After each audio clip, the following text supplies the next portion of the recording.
Olá! Se você está aqui pela primeira vez, seja muito bem-vindo. E se você está retornando, seja duplamente bem-vindo. Eu sou Magda Maia e toda terça-feira temos o programa O Estado Verde para falar um pouco sobre regularização ambiental e sustentabilidade para empresas e futuros empreendedores. Quem assistiu o vídeo anterior sabe que a gente estava falando sobre o Sistema Nacional de Meio Ambiente e os órgãos ambientais de modo geral, órgãos licenciadores.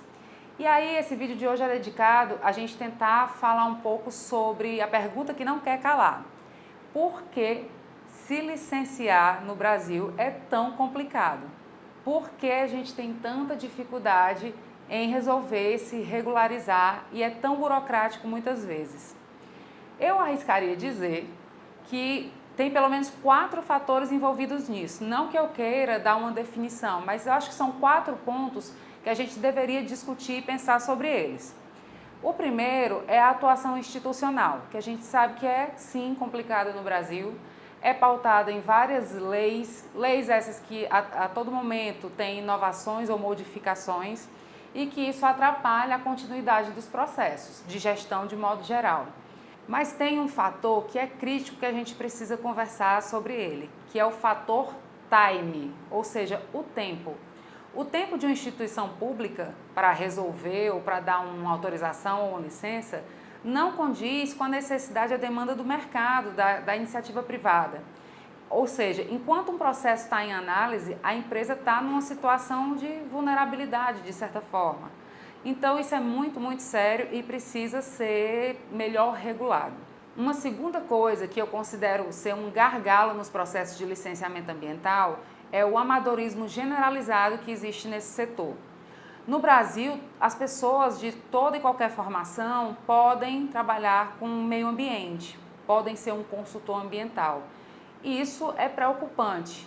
Por quê? Porque existem os profissionais que passam 4, 5 anos na faculdade para aprender a lidar com esse contexto ambiental.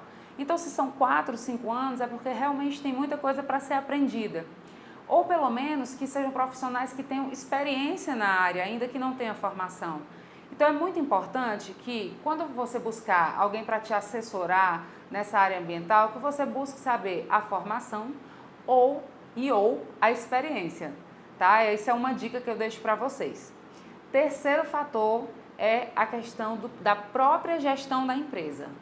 Isso é um puxãozinho de orelha que a gente precisa dar, né? A gente precisa conversar sobre isso. O que é que acontece? Como a legislação ambiental é muito complexa, ela requer um alto grau de capacidade de decisão e de conhecimento também.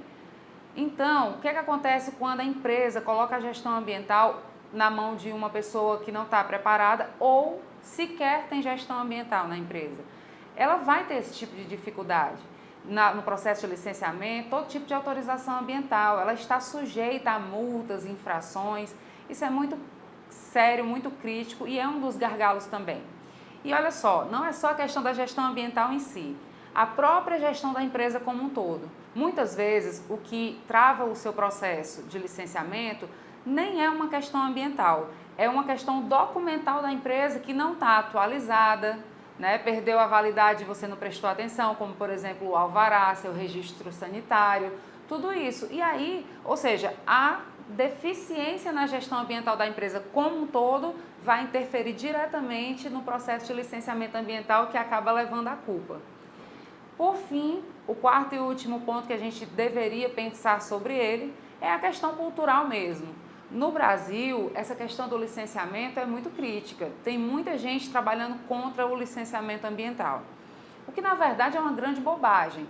Ao contrário do que muita gente acha, o licenciamento ambiental não diz respeito somente a tentar proteger a natureza.